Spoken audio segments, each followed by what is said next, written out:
Umair? Yes, ma'am. He's there. He's getting ready. Yes, ma'am.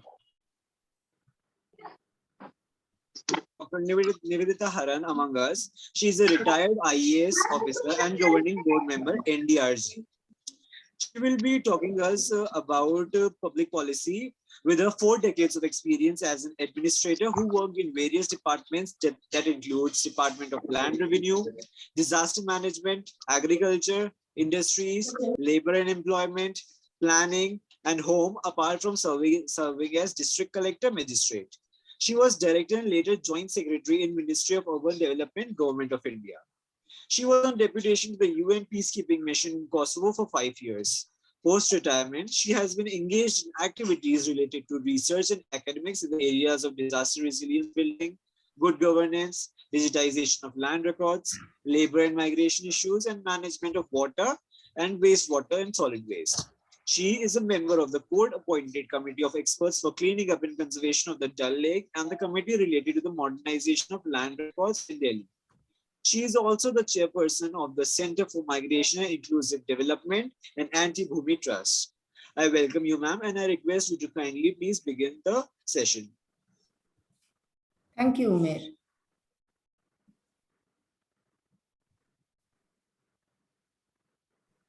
Thank you. Thank you very much. It's a pleasure getting to speak to you all. What I'm going to do is, since I have 2 sessions, what I decided to do was I have divided what I'm going to speak on into 2 parts. Today, I shall limit myself to the overall concepts, how a policy is born, what is the nascent stages of a policy, and what are the factors in a policy that go into forming a policy. And tomorrow I will go more into the back-end management, actually what really happens. Who are the members in a policy-making committee? What is a committee of secretary? What does it mean to take objections and suggestions? What actually happens in the government while drafting a policy? And finally, coming to a finale, to a fruition. So that's how I'm going to do it. If it's all right, let me start. And I would really appreciate, guys, if you have your video on, at least from time to time, so that I can see who I'm talking to. I always feel more, I'm not a teacher by profession. So I feel happier when I see the face and I see some reaction from the people who are listening to me, because I'm not used to having blank walls and speaking to them. We are hands-on. Okay. So for the last 4 or 5 days or more now, I think last week or so, 10 days, you've been listening to a lot of theories, and you've heard a lot of names of political scientists, of public administration experts. Amitaji talked about Lasswell and Rohr, and Professor Bhattacharya was talking about Max Weber, Hobbes, etc., etc. I think somebody mentioned Karl Popper also. So a lot of names have been mentioned. You've also heard a lot of theories. You have heard the incremental, different theories based on which policies are to be formulated, let us say. So the incremental policy, the welfare policy, the socialist policy, Professor Robin talked about the systems analysis, the soft and hard systems and policies, etc. Now, at the end of the day, what are these? These are all theories, okay? These are what form the framework, what form the background, what is at the back of our minds when one is thinking of a policy. Actually, it need not even be at the back of the mind, which I'll come to later. So the theories are, as somebody mentioned, I think Amitaji said, they are lighthouses. They are like the Google map, okay? They show you the path. You need not go on that map, but that path is there. So just like a Google map, you know which way to go if you want to reach your friend's house. You know which way to go if you want to reach the airport. So if you know your destination, you know which route to take. So how is that formed? And that is what I'm going to talk to you about. I would want you in your heads to link what I'm trying to say today to the theories that you have heard in the last few days. Does it fit into any theory, or is it beyond theory? And I'm saying this because ultimately, policy making is a practical exercise. Okay. And if you think of it, the people who make the policies, for instance, our ministers, may not even know any of these theories. Most likely, 100 to 1, they would never have heard of Lasswell or Hobbes or Karl Popper. They would not even know what theory is applicable in a certain system of governance. But yet, they are the ones who are drafting the policy and getting a policy through. So how does it work? Now, a policy need not always be a well-framed policy. You know, we have policies in personal lives. In a family, you have a policy. There is a policy, for instance, in my family, whoever is awake till the end will switch off all the lights. We'll check the front door. That's a policy. That's at one end. That's a simplistic policy. And as against that, which is at one end of the spectrum, you have the major policies like the education policy, the energy policy, the solar power policy, etc. So a policy is really something that one imbibes or accepts and decides to follow. That's how a policy would be, I would describe or define a policy. Now, the people who are drafting or designing these policies are not robots. They are not Siri or Alexa. They are human beings. And therefore, as humans, human feelings, human biases, human preferences, even human tendencies creep into these policies. And therefore, you will find that very often a policy is drafted by the government, and there are people who are up in arms saying that this is not the right policy for our country or for our people. So why does it happen? Why doesn't everyone accept a policy as it comes along? That is what we are going to also talk about. So public policy is quite a complicated and quite an interesting exercise. Let me go into my next slide.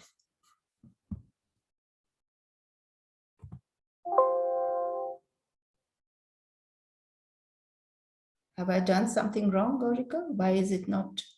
Ma'am, just change the arrow.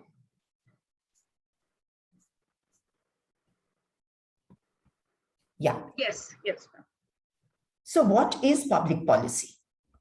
It is public policy, as I was mentioning on that day very briefly when during your inauguration, is a function of the following 5 factors. It is a function of the systems that are in place in the country. Now, a policy need not be for a country. Let me hasten to add. A policy can be a global policy. It can be a policy for a region. It can be a policy for entire European Union. It can be a policy for the entire South Asia. So all the countries would be covered by that policy. But now let's, for simplicity's sake, let's limit ourselves to a country's policy, public policy. Now, a public policy depends on the political, the social, the economic, and the cultural setup in the country where that policy is being drafted. It is also a function of the information or the data that is available. What kind of statistics is available based on which a policy is being drafted? What is the mindset of the government and the governed? Is the government serious about a policy? Are the governed really keen to have that policy? That's also a factor. Fourthly, what is the financial situation of the country? Is there a need for prioritization? If the government comes up with a policy, say on tourism, and it's a country which is extremely backward. No tourists go there. So does it really make sense? It probably is not a priority then. So there is a need for prioritization. And finally, a public policy as good as it is effective. And the effectiveness comes from the bureaucracy, the executors. So the people executing it, how effective are they? How efficient are they? I think that is also very important. Now, a policy is the bedrock of governance. Let me talk to you about a few, just mention to you so that we are on the same page. There are certain nomenclatures that you need to know. There is something called a vision. Vision is something very broad, okay? India has a vision to be, one amongst the top developed country in the world in the next 10 years or 15 years. That's a vision. Mission is something below it, which is basically the activities that India needs to do to acquire that vision. A policy is something that forms the part of the mission. So there will be a number of policies that will need to be approved, accepted, and advertised by the government in order to achieve those missions. And a policy is really loud thinking. This is what I want. What really does the work are the programs and the projects. Okay. So think of this when you go home or you're just sitting quietly. What is it? If this is a vision to reach the projects, what is it that in between have to be gone through?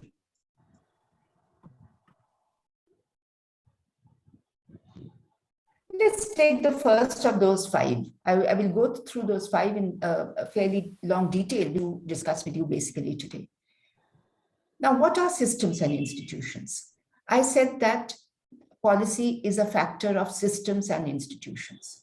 These systems and institutions basically are the physical features of the country, the climate, the people, its geographical location. All these are important.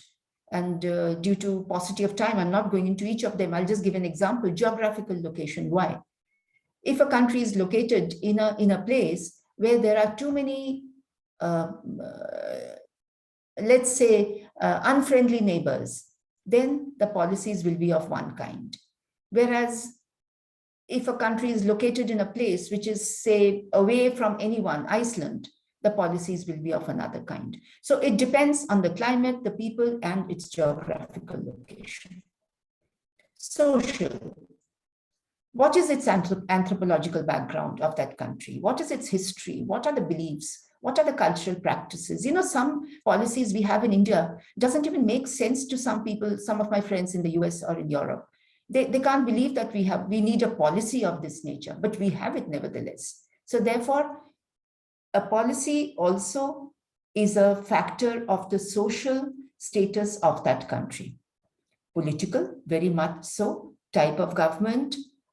Is it a democracy? Is it a theocracy? Is it a socialist type of government? Is it a conservative government? That's very important. And how vibrant are the political institutions? Are the parliament, the elected representatives really involved in what they are doing? Or are they just there more for the namesake? And finally, economic. The GDP of the country, level of its development, level of poverty, the needs of the people. These are all factors that determine what kind of policy the country gets. Information and data.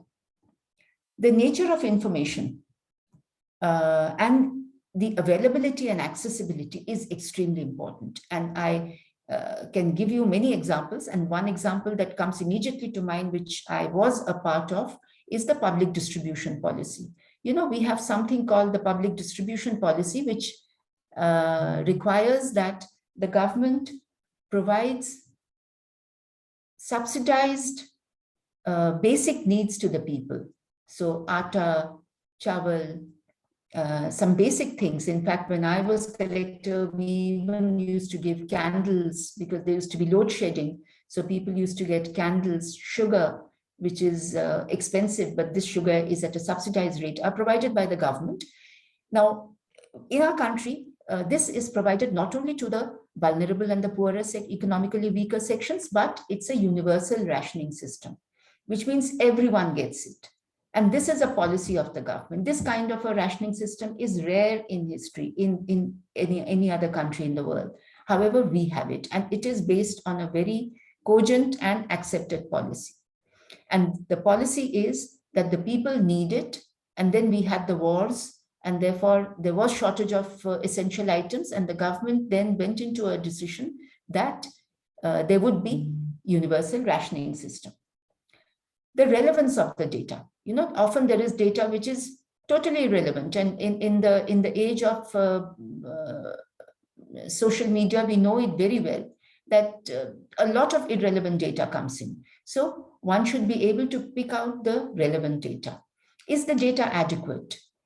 Is it dated? Is it recent or dated? Is it from 50 years ago? Basing a policy on data which is 20 years, 30, 40 years old doesn't make sense now, because now our population profile has changed, and therefore that data may be irrelevant and maybe not even be a good background or a good framework for framing a policy. So therefore, we have to make sure that the data is recent. It has to be balanced data. It has to be reliable data. I think you know what that is. And I'm sure in the lecture which will be taken on IT and the social media, you will learn more about that. The usability of data. There are times when data is available. I have seen that as Director Civil Supplies. We used to get data on wholesale prices, but often those prices would be so bizarre that it would be obvious that the data is cooked up by someone. And therefore we had to use our mind and decide that this data is not reliable, is not usable, and we should not use it for framing any of our future policies. And acceptability of the data. Is that acceptable to the people? Now, acceptability brings in a judgmental factor, and therefore you will see in all this that there is always something that there is always a discretionary aspect to it. And that is something we will leave it for discussion later. The attitudinal status of the government.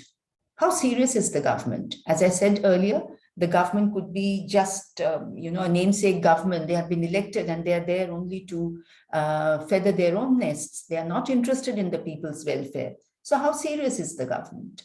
How committed is the government? Are they committed? When a government comes into power, when a party comes into power, it is brought to power based on something called a manifesto. I think all of you would have heard of a manifesto. All of you would be voters by now. The manifesto lists out what that party would do if they are voted to power. Now, after coming to power, does that same party pick up that manifesto or just throws it into the garbage bin? That is also important. And how honest are the people? Honesty is again a word, I'm using it, but I would like to keep that aside for later discussion. The attitude of the governed. Who are the governed? Everyone is the governed. If you recall, I mentioned this earlier. In the word public policy, public has a double meaning here. It's a policy that is for the public, and it is a policy that is being devised and drafted by persons who are not the private people. And by not the private people, I mean the public officials. So public here has a two meaning, and you have to make sure that you use it in the right manner at the right place. So how aware are those people for whom the policy is being drafted? Here I mean public in the citizens sense. How aware are they? Are they literate? Are they so rich that they couldn't care less who the government is? You see that those are two ends of the spectrum. What is their socioeconomic status? Are they well off? Do they really, a policy brought by the government, how will it impact their living standards? An example comes to my mind and I have to share with you. In Kerala, when I was Revenue Secretary, one of the policies we came up with was, which was a very major policy, that all certificates will be given to people within a time frame. You know, there are certain statutory certificates, caste certificate, income certificates, residence certificate, which are given by district collectors and tahsildars. So once that policy came, there was a time limit. And if any officer did not abide by that time limit, then action was to be taken against them. And I implemented that very strictly. Once I had gone to visit the office of a tahsildar, and I saw a poor lady waiting outside. And I asked her, what are you waiting for? She said she's come for an income certificate for her granddaughter, who's got admission into a nursing college in Bangalore. But they are saying they can't give the admission and they'll withdraw it if she doesn't produce it within a certain time limit, a week or 10 days.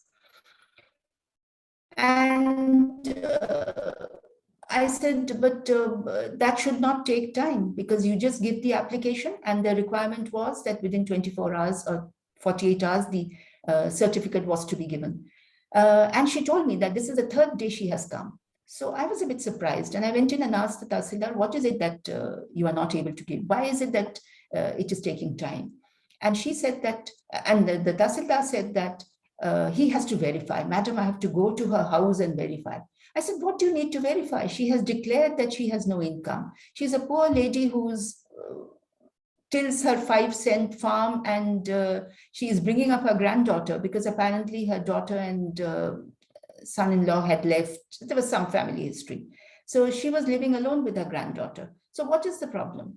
He said, no, madam, I'll have to answer for it. I'll be answerable. And therefore, I have to go and verify. I said, okay, verify today. I'm leaving now, you verify and make sure that she gets a certificate tomorrow. I walked out and I was getting into my car. I was talking to some people, and while getting into my car, I saw another big car drive up, a big BMW. And there was the local businessman. He came there. And I asked him, why have you come? He said, I have some work with the tahsildar. So we just wished each other and he went in. You won't believe it. I was barely there for half an hour, talking to the farmers, talking to the local people there, the youth who had some ideas, and to the Kudumbashri groups and so on. And within half an hour, this man was out. So I said, so you have given your application? He took out from his folder a paper, waved to me and said, madam, I got the certificate. So I said, what certificate was that? He said, income certificate. I said, oh, really? So very good. He said, I'm so happy with your tahsildar. He's so good. And he got into his car and went. And then, of course, I had a lot of conversation, not so friendly ones, with my tahsildar. And you see, this is how the socio-economic status matters. We may say anything, but at the end of the day, in order to ensure that the attitude of the governed changes, they have to be empowered. And empowerment comes through awareness and literacy.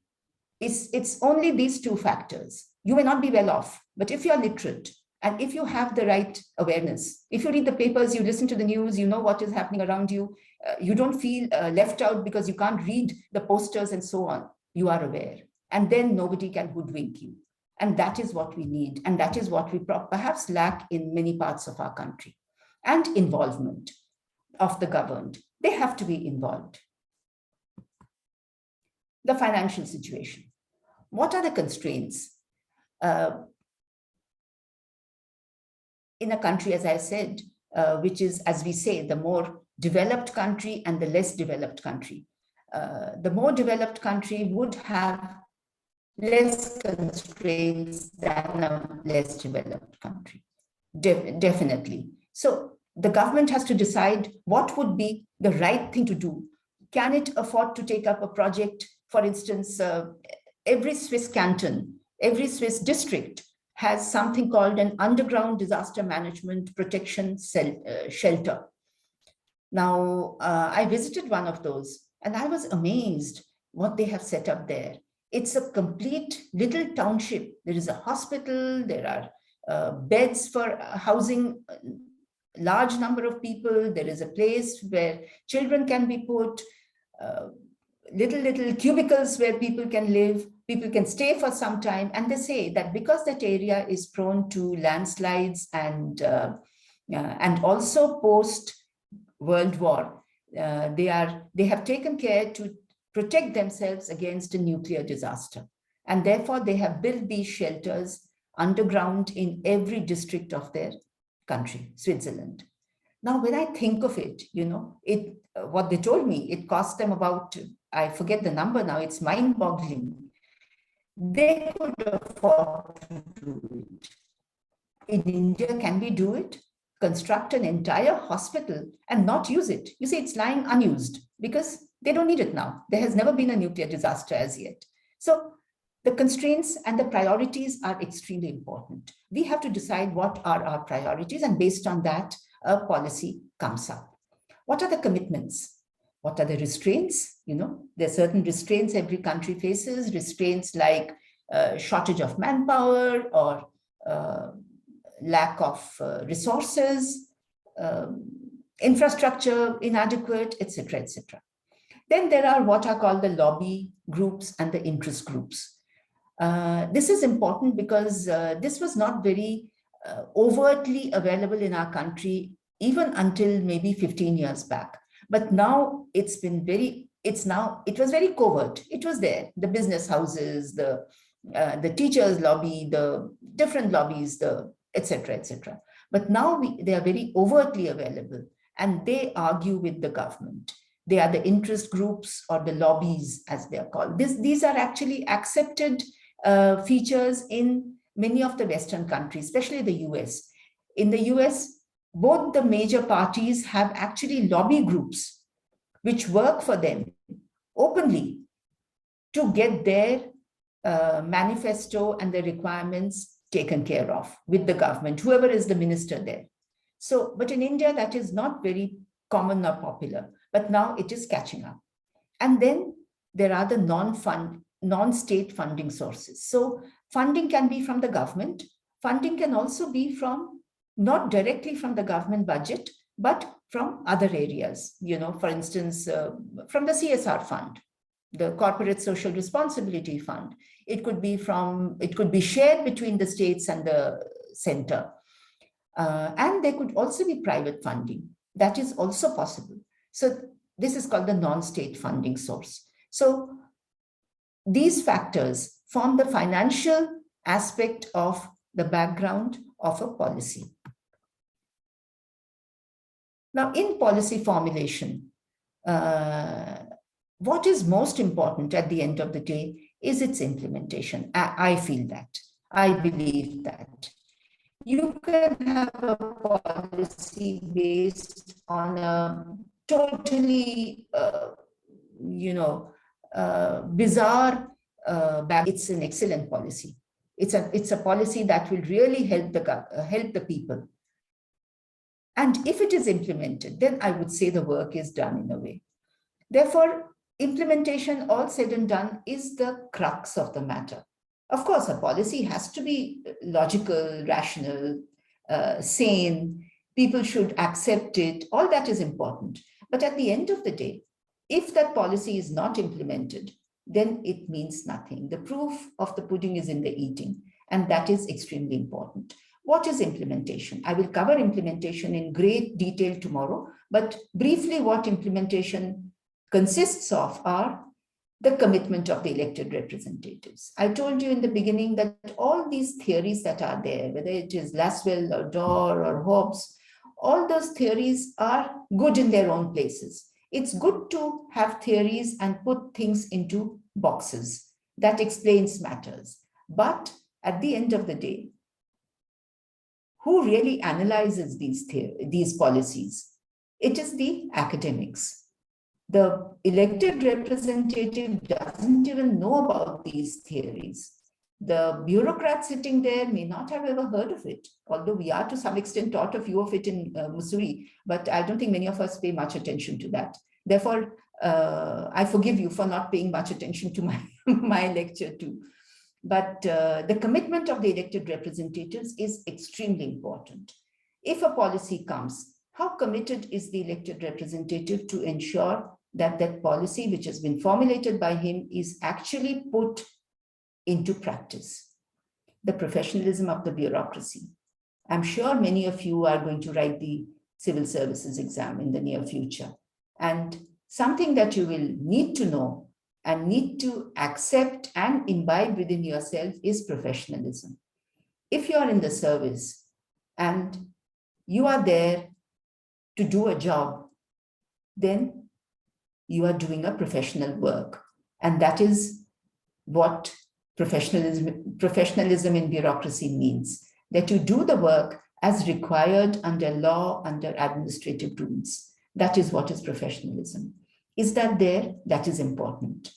The efficiency of the bureaucracy. The bureaucracy may be very professional, but they talk in the air. They are not efficient. They waste money.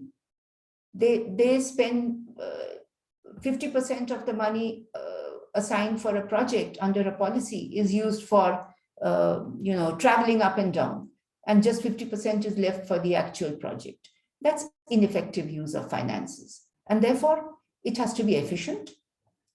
Implementation has to be efficient. Implementation also has to be effective. By effectiveness, what effectiveness means is if something is being done with a certain target and a certain goal, that should be achieved. That's what's effectiveness. And that is extremely important. The quality. You have heard of any number of cases, you read of cases where bridges are constructed and they collapse after 6 months. That's the quality. If something is being done, it has to be done as a quality work, whether it's a road, whether it is a public infrastructure, whether it is a service, whatever it is, it has to be done with quality. Again, I mention, and I will mention again and again, awareness levels and involvement of the beneficiaries. You see, one of the questions that I'm often asked, and my reply given is also accordingly, I'm asked that what is it that is different in Kerala that you could achieve 100% literacy? Your public health system is so reachable to everyone. What is different? I think it is primarily it is the awareness levels of the people, of the beneficiaries. The people there ask questions. They demand their rights. And now living in Delhi, I find that is totally lacking here. And because that is not there, I think that makes a hell of a lot of difference between the implementation of a program, of a policy in the South and in the North. And very important, accountability. I don't know if you know what accountability means. Accountability, by definition, means fixing responsibility. So if a work is being done, if a policy is drafted, if there is something wrong in the policy, then the persons who have been involved in the drafting have to be held accountable. They have to correct that. It's not that everyone who has made a mistake has to be punished, need not be. Maybe it's an honest mistake. So, but at the same time, you have to fix the responsibility and say that if this mistake has taken place, it needs to be corrected. And that is what is accountability. Again, tomorrow we'll talk a lot about accountability, especially under implementation and evaluation. So I have now today explained to you the background of the policy making. What are the needs of policy? How does a policy find its birth? Now, in the next few minutes, I would like to give you a few examples of how a policy takes place and how I would like you to be involved in that too. Now, I was talking to Gaurika before this, and before I go to the next part of my talk, I would like to request you to note down that there is something that I would like you to do. I'm going to identify 3 policies. I'm going to identify the clean energy policy, the agriculture and agrarian policy, and third, the master plan. Master plan is also a policy, by the way. It's a policy under the Town Planning Act. So the as per the Town Planning Act, every city, every town, every large city, actually, not every town so much, every city needs to have a master plan. And that master plan should indicate what will happen in that city where. So where will the roads be? How will the rivers be and the water bodies be protected? Where will the central business district area be? Where will the schools be located? Where will the residential areas be located? How would traffic be coordinated and managed?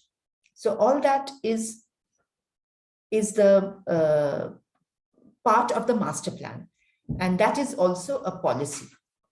Now, these are the 3. So the clean energy policy, the agrarian policy, and the master plan. These 3, let's take these as examples. Now, if these 3, I would like you to select any one of these and give your thoughts on them with respect to the 3 following questions. The first question will be, who would be responsible to draft the policy? So if it is a policy under clean energy, who would be responsible? Would it be the government? Would it be somebody private? Would it come from the NGOs, the non-state, the non-governmental organizations? So who will be responsible for drafting that policy, a policy on that, and why? Second, when the policy is being drafted, will the agency that is drafting the policy need to consult anyone else, any other department, any other agency, any other government, any other country? Will it be responsible? Will it be required to do that? If so, which are these? And third, once the policy is drafted, how will that policy be implemented financially? What will be the financial source for implementing that policy? Okay, so I will repeat the 3 questions. So the 3 policies that we have taken are the clean energy policy, the agrarian policy, and the master plan. For any city, it's just it's not for any particular country, area, etc. But of course, it is for India. We are talking about India, that much is certain. It is for India, but it need not be for any city. The master plan can be for Jaipur, it can be for Delhi, anywhere. So out of these 3, you select any one of them and write a page. I don't want more than 1 page or 2 pages. You need not be extremely loquacious. You can just write briefly. And I just want to know what your views are on it. And while you write, you answer the 3 following questions. Who will draft the policy? Who will they have to consult to draft that policy? And who will fund the programs and projects under that policy? Okay. So if you've got that down, let me take an example and let's talk of a policy. Let's talk of the education policy of the government. It's only an illustration. Now, we did not have an education policy in the government of India, let's say, for almost 70 years of our independence. But now we have one. And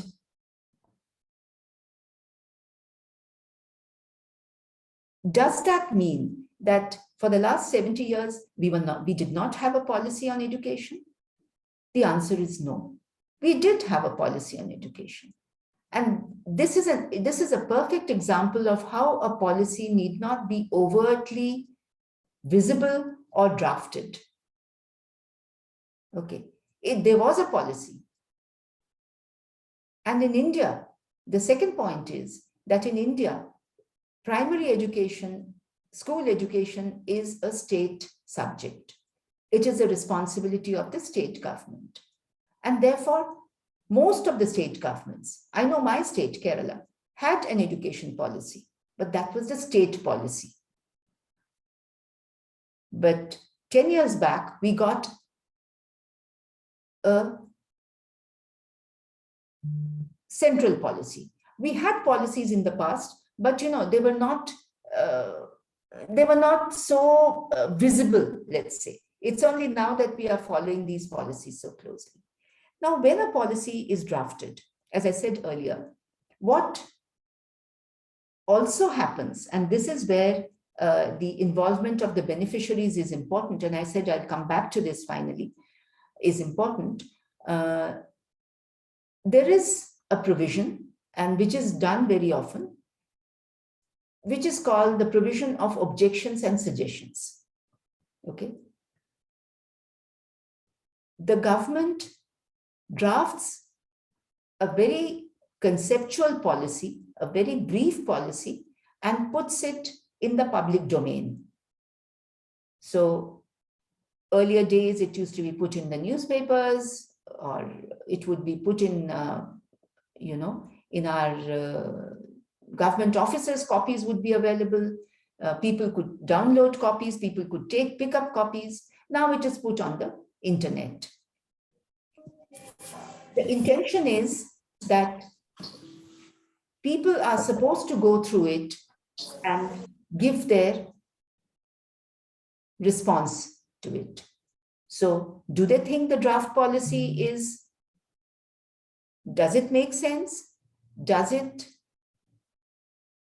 Will it, when implemented, achieve the goals that the government has? And what are the government's goals? So that is the intention of objections and suggestions. Once these are received, what we do is we collate them all, and then often we have a public hearing. We have a series of meetings, and it need not be all in the state capital.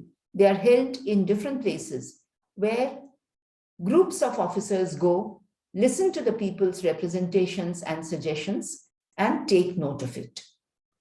Once they come back to the office, then it is decided whether such suggestions are to be accepted or it doesn't deserve to be accepted. So this provision, being extremely potent, was followed in the case of the National Education Policy that has been drafted now. A lot of objections and suggestions were given, and some of those were incorporated, and finally the complete policy came out. Now, once a policy is out, it doesn't mean that a policy is forever. And that is, again, something to be kept in mind. A policy it could change for various reasons. One, as I said, a policy is often the mirror image of the manifesto, what is there in a party's manifesto that has come into power. So if a different party comes into power, that policy may be changed. Second, when a policy has been drafted and formulated and is under implementation, it is quite possible some major changes, upheavals happen in the country. A war breaks out. Or as has happened in the last 2 years, we had the pandemic. And that has really, really changed the course of many policies in our country. Either they were derailed, or they had to be cut short, or they had to be kept on hold because priorities changed. It is also possible that the government may pass a policy, but it may decide subsequently not to implement that policy.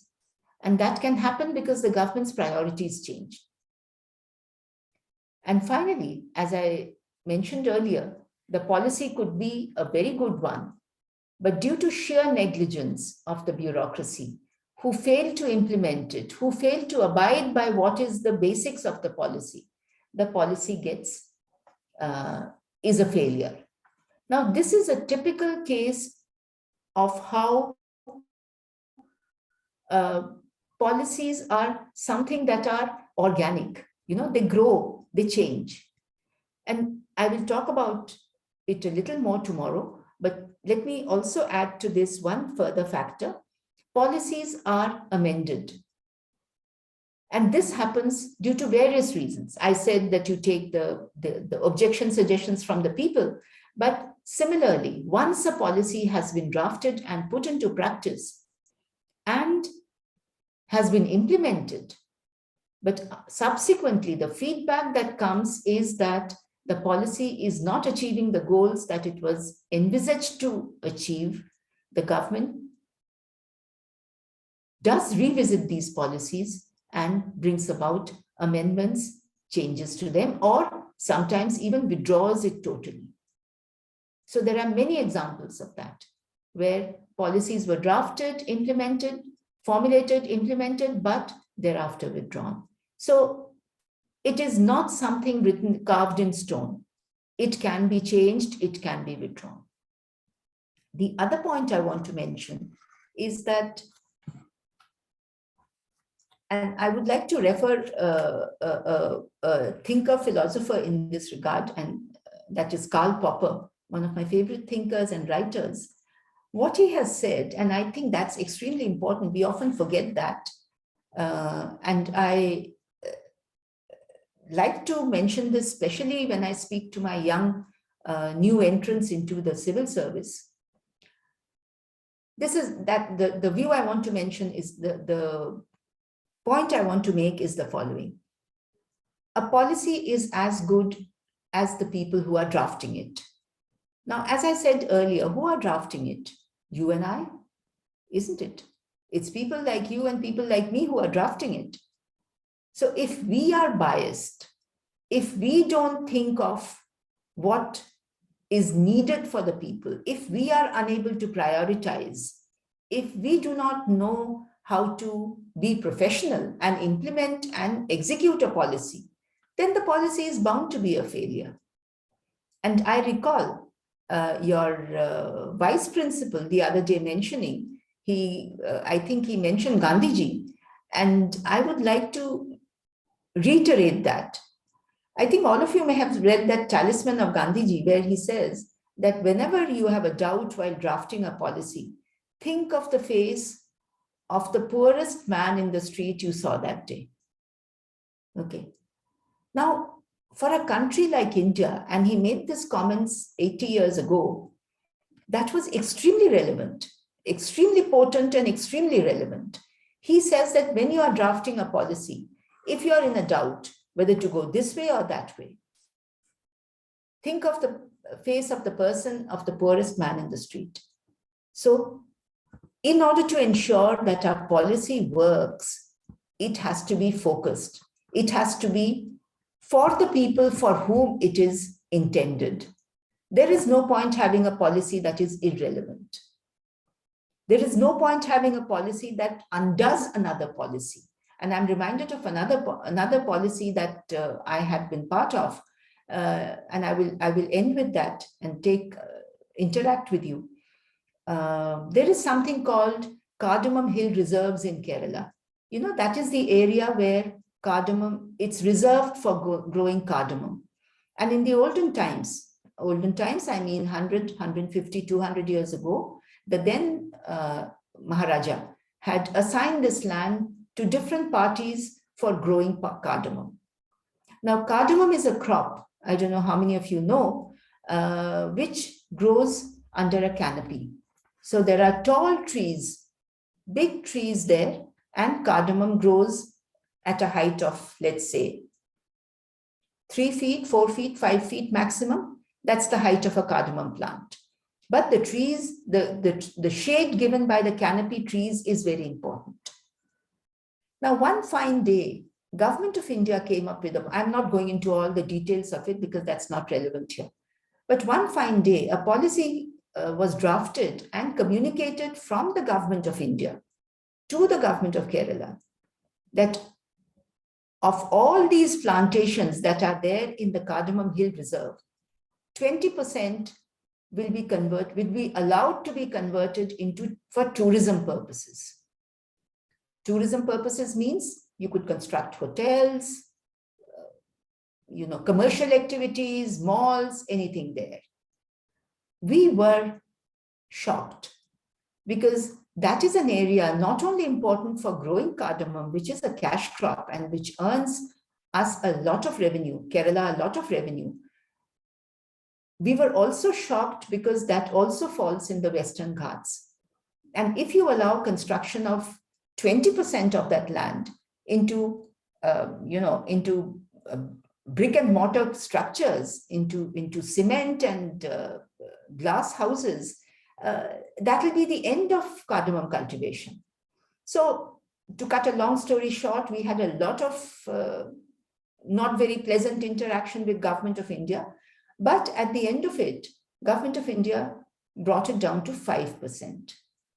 But even that 5% we thought was harming the state. And therefore we found a way out for ensuring that even if that 5% conversion into tourism happens, it doesn't harm the local environment. So you see, policies can be, policies are not something so hard structured that once it is formed, it goes in a smooth manner. It doesn't. And this example shows how it doesn't always go in a very smooth fashion. So what I have done today is, as I said earlier, given you a little taste of the birth of a policy. What are the conditions? What are the suitable conditions required to ensure that a policy gets born in a manner that it's a healthy, alive and kicking policy? But the nitty-gritty of it, what is the background? What are the back-end machinations that happen? Who consults who, etc. I'll talk about that tomorrow when I speak to you. I think I'll stop here. I've spoken for almost an hour, and I would love to hear from you and understand whether what I said, did it make any sense? And what do you think about the little assignment I have given you? Thank you.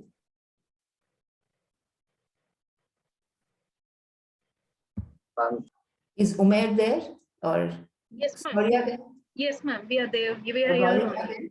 Yeah, okay. I think Soria wanted to say something. Yes, ma'am. Sorry, I wanted to say something. Soria says most vocal one. Yeah, good for you. Go on. Ma'am, I just had one doubt. Ma'am, I every time get confused between policies and laws. Like, what are the basic differences between policies and laws? Good point. Tomorrow I'm going to cover that. But since you have asked this question, let me tell you, a policy to be implemented is then converted into a law. Okay, because a policy is only a document which is approved by the government,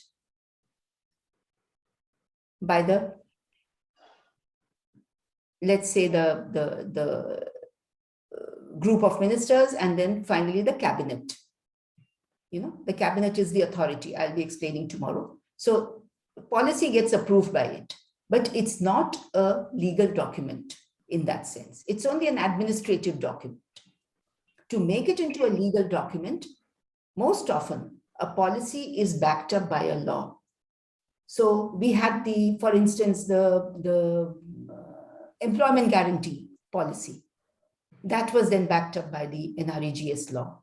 We had the education policy. Often the education policy got at least some parts of it got backed up by a law. So policy gets backed up by a law, and then it gets the legal status. And a law, again, has many parts. A law starts with an act, and the act provides the overall requirement of that policy or whatever the intention of the government is. But what helps you to implement that policy are the rules. The rules come below the act. So the policy is on top, followed by the law, which is the act, then the rules and regulations, and finally at the lowest level are what are called government orders or GOs. In government parlance, we call them GOs. A government order is an administrative order, and a government order can be of two types. It could be an order which is notified in the Gazette and an unnotified order. So this is the hierarchy. Does it make sense, Saurya?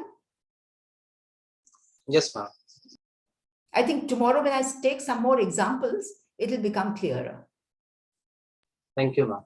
Okay. You're in St. Xavier's, Kolkata? Yes, ma'am. Okay. Which year? Now in second year. Okay. He's a law student, ma'am. Oh, and what are you doing sitting here? Ma'am, Well, I just got interested to like do this course, fundamentals of. Good idea. Yeah. What what will happen is what I would also like you to do is, and tomorrow I'll give you a few references, not references so much as suggested readings. You could read up a few things, and that would, give you more interest in on this subject. And a couple of books I wanted to mention today, maybe tomorrow I'll mention a few others. One is a classic. It's The Wretched of the Earth, Frantz Fanon. Okay, anyone who's studying public administration, political science, any bureaucrat should read this book. It's called The Wretched of the Earth, Frantz Fanon. Then a book which I find very useful and a go-to book for me is Karl Popper's The Open Societies and Its Enemies. Karl Popper. And the third book, which I think is very, very relevant, is Amartya Sen's The Argumentative Indian, which is, again, a very good go-to book for anything that you would like to clear your doubts. It makes you think, it makes you look at things in a different manner. Please repeat the book, Karl Popper's book. Karl Popper's book is, the name is The Open Societies and Its Enemies. Got it? Where are you from, Ria? From Odisha? No, ma'am, West Bengal. Oh, you're from Bengal. Okay. Yes, sir. Ma'am, I'm student of Rabindranath Bhattacharya, same university. Okay. Okay, Professor Bhattacharya. Yeah. Yes, ma'am. Yes. And which college are you in? Bardhaman University. Yes, ma'am. Yes, in the university. Doing your graduation? I am completed my MA. Oh, you've done your MA. Okay. Yes, ma'am. Okay. So are you planning to do something? What is the reason behind attending this course? I'm a political science student, so I'm interested with this. Had shared this in social media, and I got interested. Okay. And are you planning to write the civil services? No, ma'am. I qualify my NET exam also. Okay. And I am preparing for CSC and try to assistant professor. Okay, that's very good. Yeah. Yeah. Anyone else? Where is Navya? And where is, I see a namesake of mine, Nivedita. Yes, ma'am. Where is she? Why is she quiet? Wait, I'll change the setting so that we can see everyone. Yeah. Yeah. Kindly switch on your video, everyone. We want to see you all. Please switch on your video. Ma'am, there are many students from Northeast also. Okay. I can see Manvi. Yeah. Where are you from, Manvi? Ma'am, I'm from Jaipur. From Jaipur? Yes, ma'am. Okay. Are you in first year? Yes, ma'am. I'm in first year. Okay. Where have you done your school from? From IIS Bangalore. Sorry? I didn't get it. IIS, India International School. India International School. Okay. Mm-hmm. Yeah. So how did you, Manvi, how did you, did anything, did the things I say make any sense? Did you understand? Or was Yes, I ma'am. talking? Yes, ma'am. Uh-huh. Actually, my net went out for some minutes. Then I Oh, joined back. okay. Yes, ma'am. Mhm. But it's important that you get what I said today, because otherwise tomorrow what I say will not be that meaningful. Because tomorrow what I'm going to do is I'm going to, as I said, I'm going to actually picturize before you what happens actually in the government when a policy is being drafted. Who comes in, what kind of pressure groups come in, what is in the mind of the minister, with some examples. So some of the policy drafting where I have been a part of, I would like to put those before you so that you also get a feel of it. That's something which I always appreciate when research scholars like to understand what happens in practice. How important do you think that is? Ria? Is it important to know the practicalities to be a research scholar, or is it okay to sit in your classroom and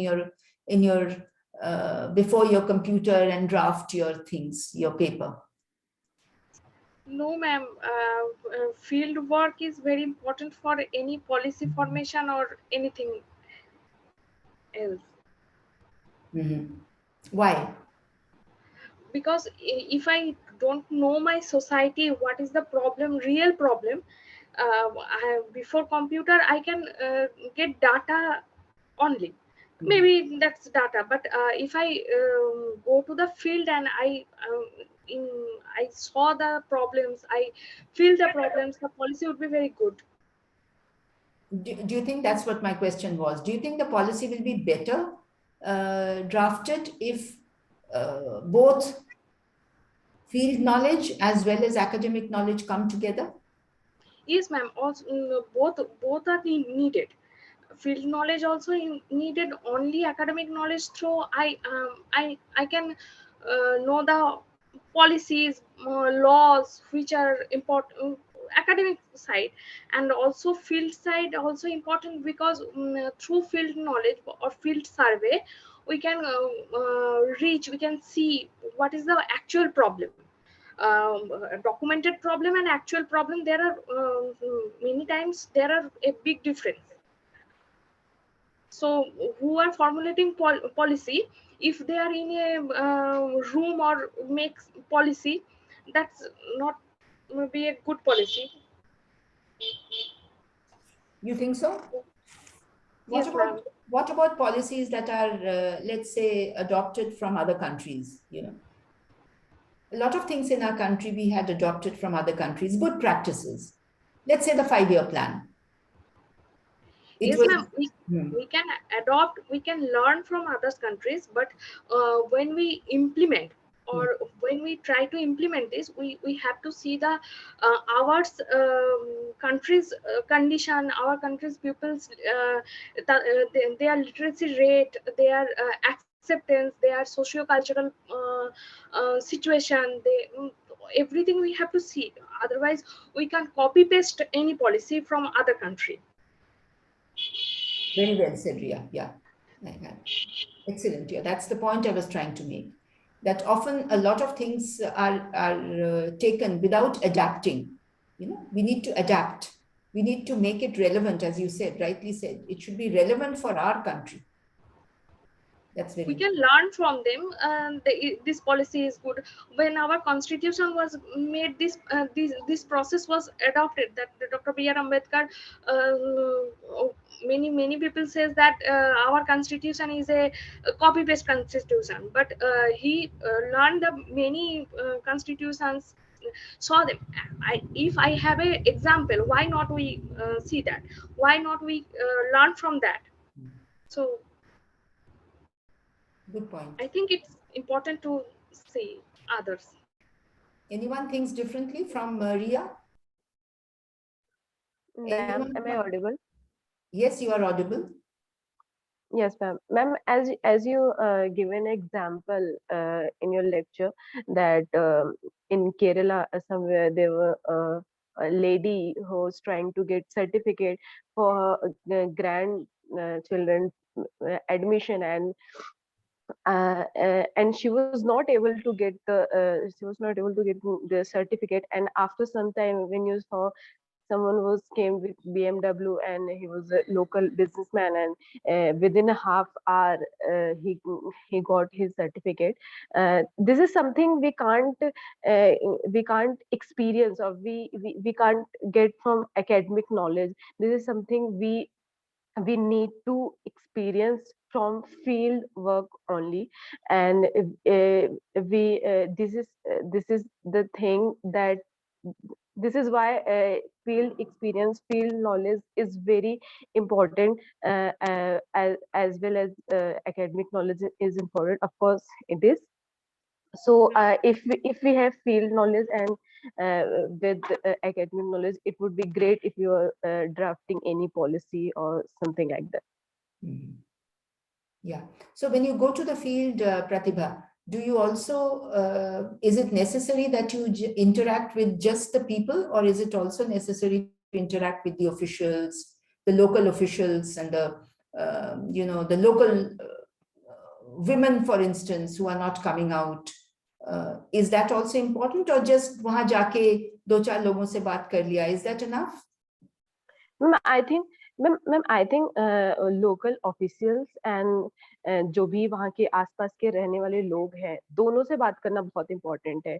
जब जब हम किसी paper work के लिए बात करते हैं, तो हमें ऑफिशियल से बात करना जरूरी है. मे बी हम लाइक हम लोकल से बात कर रहे हैं तो उतनी नॉलेज नहीं गेन कर सकते, बट जब हमें एक्सपीरियंस की बात करनी है, जब हमें देखना हो कि फील्ड वर्क पे एक्चुअली क्या हो रहा है and paper work and paper में क्या लिखा हुआ है, बहुत बार हमें देखने को मिलता है कि पेपर में जो लिखा हुआ है एंड फील्ड पे जो हो रहा है, there is lot of difference also.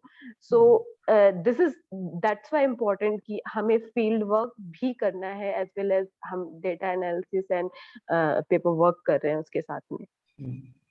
You know what, since I'm getting this opportunity, one thing I want to mention to you guys is when you go to the field, something that is very important and which I often find is missing from the researchers' mind, because not because they are willingly or they actually want to miss out on that point, but because they don't even think about it, which is the following. When you talk to officials, जब आप officials से बातें करते हैं, it is important that you also learn to look through them. Okay, क्योंकि official से जब बातें करेंगे, वो आपको सब कुछ उनके point of view से बताएंगे. They will tell you that everything is perfect. Like this Tahsildar would have told me if I didn't have this example. Oh, madam, everything is working fine. I am giving all the certificates on time. But you, bichari, this lady came into my view, and therefore I could make out that everything was not fine. And this was only one case. Maybe there are many cases happening if you look at it. So learn to look through what you're being told. Understand. Have an inbuilt lie detector inside your head. कौन आपको झूठ बोल रहा है? कौन आपको बढ़ा चढ़ा के बोल रहा है? कौन आपको irrelevant information दे रहा है just to divert your attention? Learn to understand that. That's very important in a researcher, which which is going to help you. Everywhere in our West Bengal, when some officer visit in railway or anywhere, some group A officials visit, so they keep the Burdwan platform very clean, everything छोटा वाला तो ये सब हटा देता है, पूरा clean कर देता है. बट जब वो लोग आ जाते हैं, बस चले जाते हैं, फिर से वो आ जाते हैं. So officials are also there coming when they are previously informed. If there is a certain visit, so they can see the reality. What is the condition, actual condition? Ma'am, we can say about women empowerment in our Panchayat Raj system. Panchayat Pradhan is an woman. But see, here is women empowerment. I am saying that officially, and in papers work we are showing that the women are empowered, but originally the power is controlled by his husband or another man. আচ্ছা, So West this is, বেঙ্গলে তাই হচ্ছে? হ্যাঁ madam, West বেঙ্গলে তো মানে এরকম, মানে My আপনি God, বেশিরভাগ I thought it's বেশিরভাগ only in UP. In ma'am fact, বেশিরভাগ UP জায়গাতেই সেরকম, মানে আপনি যদি দেখেন not in Bangla because others will not understand. ma'am, I can't explain myself in other languages. Know that, If yeah. you go to the village, the picture maximum there, the woman don't know what is her power, what she can do for. She Yeah. doesn't know anything, but she's even she don't know that she's in Panchayat Pradhan. She's a Panchayat Pradhan, but she's Panchayat Pradhan, and the power is And what is another. what is this husband called? Does he have a designation? Ma'am, many times maybe his husband is in the power. No, Or because I'm asking this, Ria, because in UP, the husband has a designation. He's called Pradhan Sir. Acha. No, I can't say. Even in Rajasthan it happens. Pradhan sir. Ma'am, Yes, this ma'am. is everywhere, every department. When the officials visit, every officials visit with and previous information that we are coming for visit. In railway, when DRM visit, I stay in a railway quarter. When their DRM visit, every surroundings clean up, bleaching, everything एकदम पूरा चकाचौंध हो जाता है. फिर वो चले गए, सब चले गए, बाहर से टॉप लगा के पूरा इतना सुंदर कर देते हैं कि Flower pots and all. Yeah, but that is, you're talking about the physical, Ria. उनका mentality और behavior भी कैसे change होता है, वो भी आप बोलिए. जब when the big boss comes, how the behavior is so polite towards everyone, and the moment yes, he ma'am. goes, Sir, yeah, not सब only लोग to ऐसे sir. him, even in his presence, if a petitioner comes, you see how he behaves. He will behave in a manner as if he is there only to serve the people. But the moment he goes, he is back to his, whatever, his exploitative ways. So Yes, that is what you guys should not allow. That is what you guys are for, isn't it? आप लोग question करोगे तभी तो ये बंद होगा. And what is, we talk about demographic dividend. Demographic dividend means that we are moving from, as Rabindranath Tagore says, from a state of darkness to light, from ignorance to knowledge. That's what we need.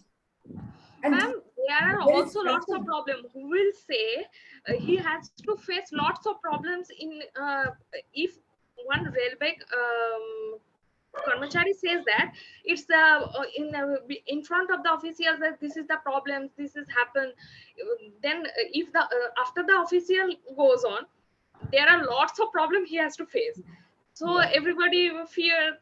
Okay. Yeah, stay quiet. No, you can't take the easy way out. Nina, I think you had to say something. Yeah, I was inspired by Nivedita ma'am and also Ria to say something. She was talking about empowerment of women Panchayat president. Were you there through my lecture? Yeah, I was there. I had some problem with my computer. I was on this mobile. I was listening very keenly. These examples were very rich, especially how you were the Cardamom Hill example, all the examples.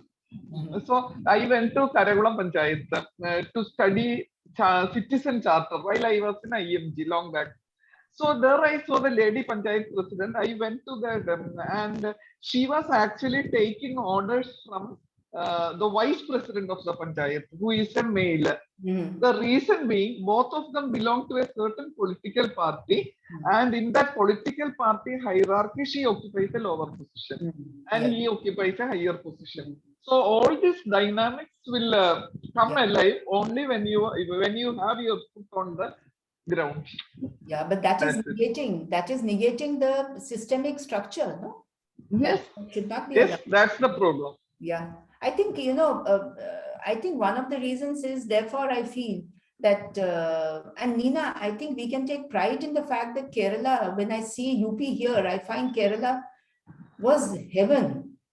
Yeah, Many, comparatively. many of the things that in Kerala I took for granted, I don't find here. Yeah, UP, and not even in Delhi.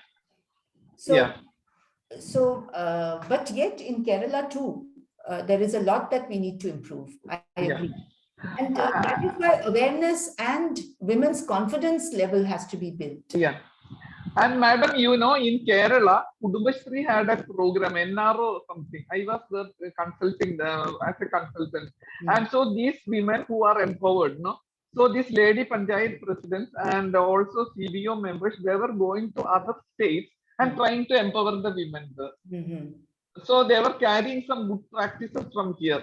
And all these were documented also. Yeah. In fact, I know the Ajivika program which came up finally in Bihar, in Odisha, in Madhya Pradesh. Women from our Kudumbashree groups went there, from the CGSs went there and helped them, had to handhold them. Yeah, that was good work. I think every state should have that. And that is how the policy will be accepted by the people. It will be grounded. Yeah, yeah. And so what an empowerment for the women in Kerala, the lady Panchayat president. Some of them were first-time presidents. And some of them have gone on to become state ministers. State ministers, yes, in Kerala. Yeah. And in local body election, a good percentage of them were from Kudumbashree. I think Pratibha wanted to say something about Rajasthan.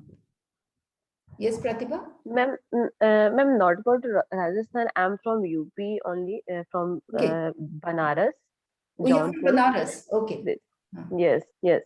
So whatever Ria was saying, I can completely relate to her. And there was an incident even I go through with. Even I saw in my village that if any lady is pradhan, we can say Gram Panchayat. So all officials work handling by her husband only. And whatever her husband is instructing to her that you have to do this, that, and she has only one work she has left with, that she has to just do a signature, or if she can't, she is not literate, so she has just take the thumb. So that's it. That's her role as a pradhan. That's what I saw or experienced myself. So I can say this is very we can't expect women empowerment like this only.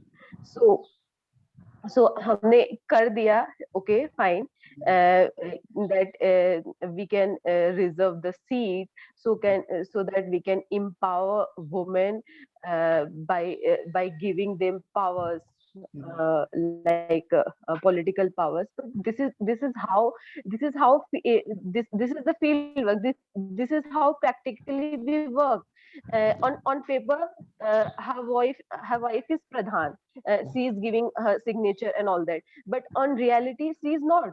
Yeah, exactly. It's a travesty of what should happen. Yeah. Sorry, who was speaking?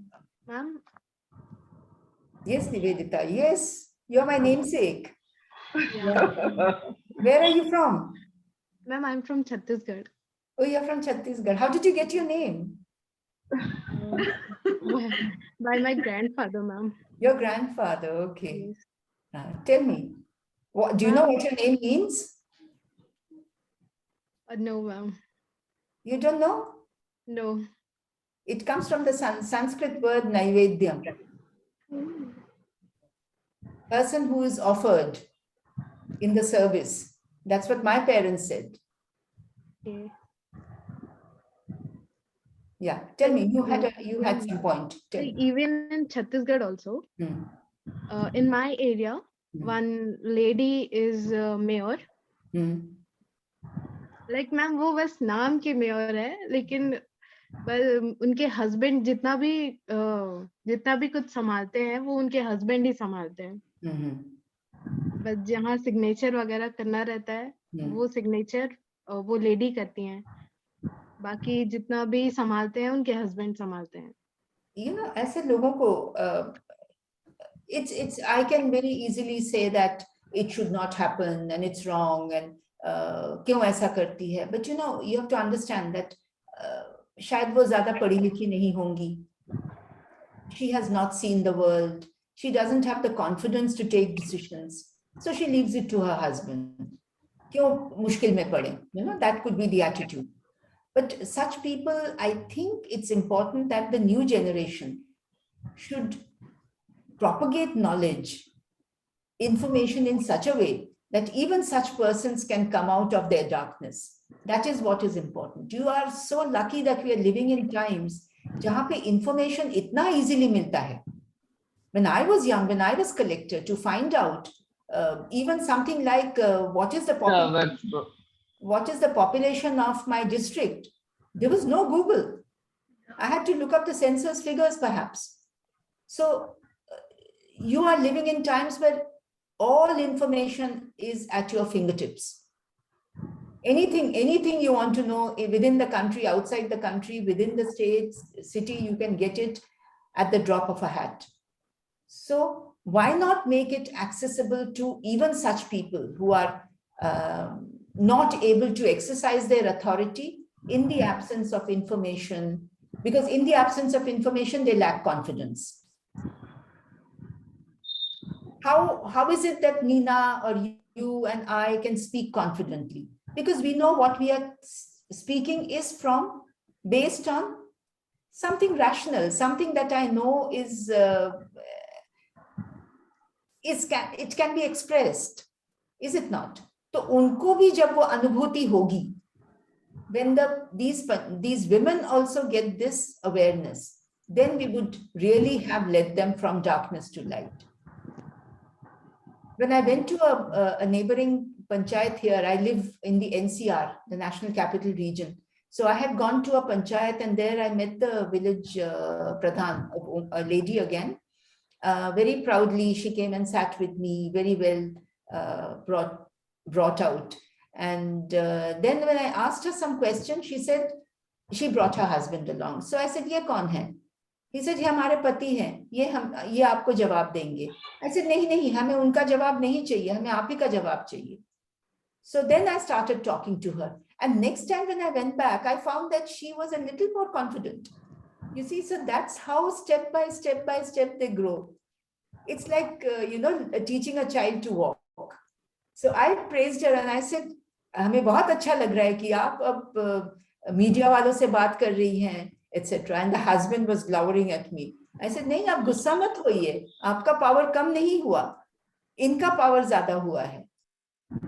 So, it is slowly it will happen, but only thing is that it's taking too much time, and that makes me impatient. But ma'am, this is difficult in West Bengal because they believe in the theory of Pati Parameswar. No, you can believe anything, but that's in the family, Ria. That's within the family. You have to learn to distinguish family from your official capacity.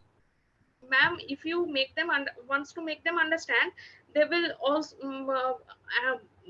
वो आपके ऊपर उठ जाएंगे, आपसे झगड़ने लगेंगे. In that case, you have to take action against a few of them. Yes, I think it's deeply rooted in our culture itself. So we have to. Even I myself from a very low, like backward, very small region called village that is Ledhua, from like Banaras se bhi 70 to 75 kilometer away. So wahan se, and I myself pursuing BA from University Delhi, Miranda House. So that journey, जब मैंने घर पे लोगों से बोला कि नहीं मुझे दिल्ली में जाके पढ़ना है और all that, family was totally against, and when I tried to fought, so they were like कि तुम हमसे लड़ोगी इस चीज के लिए, हमारे अगेंस्ट जाओगी, हमारे कहने का पालन नहीं करोगी and all that.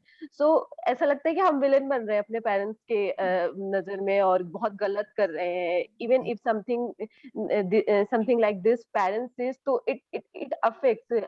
But I am lucky कि मेरी मदर बहुत सपोर्टिव थी, तो सब अगेंस्ट गए बट मदर ने सपोर्ट किया तो चीजें हो गई. But yeah we have to take the responsibility first. नहीं, आप चिंता मत करिए, धीरे धीरे सब समझ जाएंगे. हाँ बोलिए. Madam, shall I share something? Yeah. I shall be brief, but I want something to say. While I was writing a book on women in Panchayat Raj, I read them. And in that one incident was that a woman was selected as Panchayat president. Yes. Panchayat president, and she kept. I can't hear you. Speak into the mic. Hello. Yeah, go on. So that lady, when she was selected as Panchayat president, she put the turban of her husband on the Panchayat president's chair, and she was sitting by the side. In another incident in Rajasthan itself, one woman's husband's elder brother was a Panchayat member. She was the Panchayat president. So she was finding it very difficult, and she did not sit at the chair where the Panchayat president was supposed to sit. Another thing is that about some training also I was going through, and the problem with women is that they always think power is something which resides outside them, not inside them. So training was that training institute, they put a high chair high up, and the woman was made to sit there, and it was sort of experiential training. At IMG in 1995, when the Panchayat Raj came for the first time, I organized some training for the freshly elected lady Panchayat president. In that, what is constitution in a very simple manner? What is the procedures, etc., and rules and procedures, and also a general knowledge question. And the same lady came after a few years, one of the participants. She said that earlier I used to read newspaper just to find out which is the current cinema running, and also to find out where we have reduction sale and who all have died obituary. And now she says that before going out of the house, I cannot go out without reading the newspaper and listening to radio, and that's it, and also watching TV. So that is it. And ladies acquire this knowledge on the go. And one lady was telling, before being selected as Panchayat member, I was always phobia for public speaking. Now I can talk because I have stuff, I have something to deliver, and I have opportunity, and I have the confidence. Yeah. And I asked them, for the senior Panchayat ladies, I will ask them to write down their achievements. And I will ask them, before 10 years, if the very list was given to you, and if you were asked, will you be able to do all these things, what would have been your reply? So most of them said, never, we will never have thought that we would have been able. So I am brief, let the children speak, the youngsters. Yeah, okay, thank you. Examples, yeah. Anyone else wants to say anything? I want to ask you, will it be, how much time do you need to write this assignment? Nivedita, how much time do you need? Ma'am, 1 week? Yes, ma'am. Or not would 1 week, 4 days? 4 days. Yeah, I don't know. you can take 4 days. Gaurika, how do we go about it? Will they email it to you, or will you? Yes, ma'am. So I'll share a drive with them, and they can upload the assignments on that particular drive. Google Drive. Okay. Yes, ma'am. Will that be visible to me also subsequently? Ma'am, I'll share it with you once they have, submitted the assignments to me. Okay. I will also float this on our WhatsApp group today, because many of them were not there in the class. So, I'll also do it on the group. Okay. And I was thinking that can we not have some of them present what they have written in a subsequent session? Will Yes, that be ma'am. Why not, ma'am? We have kept two classes for presentations only. So okay. I'll share the date with you. Okay. So, in those classes, they can present the assignment, each one of them. Yeah. Ma'am? Yeah, go on. Ma'am, can you can you tell the name of, I'm preparing for UPSC. Okay. Can you suggest some book for polity? Except Lakshmikant. I'm Lakshmikant. Okay, I will be outdated, Nivedita. I will, what I know, I never, I will find out and tell you. Okay, ma'am. Thank you. Basically for pol science, is it? For political science? Yes, ma'am. D.D. Basu is a good book for constitution. D.D. There. Basu. There, Gaurika can give you the list. If you want to understand parliament, then Subhash Kashyap is also a good book. Yeah, Kashyap used to be the Secretary General, so he will. Yeah, that's also a good book. This is apart from, Lakshmikant, because Lakshmikant is taken as a, the only book for UPSC. But apart from this also, you can study these books. But take the latest edition, because if you are preparing for UPSC, then I believe that you should, read the latest edition. Because there are many changes, like for example, in the budget, they have made a lot of changes. So if you'll read the latest edition, then you will be able to, know what is going on. Even the latest amendments to the Constitution will not. Yes, ma'am. Yeah. So if they need just 5 days or to 1 week, then you can start uploading those. Yes, ma'am. So and that I will share with you. Yeah. Yeah, and if I have any comments that if you could improve on it in some way, I will write on that in the review, and you could then do that and make the presentation when the date is assigned. I think that should serve us well. No? So, Okay. ma'am, can we end now? Yeah, sure. Oh, we have overshot the time. Yeah, It's already 6:30. Yeah, we have another meeting. Yeah, go on. Yeah. Yes. Umair, please. Yes, ma'am. So thank you so much, ma'am, for sparing your valuable time and giving us such an in-depth and interesting lecture. I hope everyone found it as much interesting and informative as I did. Thank you everyone for actively participating in the discussion. We hope to see you in the next lecture. Thank you everyone for joining. Thank you so much, Nivedita, ma'am. It is always a pleasure to listen to you. Thank you. Thank you, ma'am. Thanks Thank you. for all the Thank you, ma'am. support.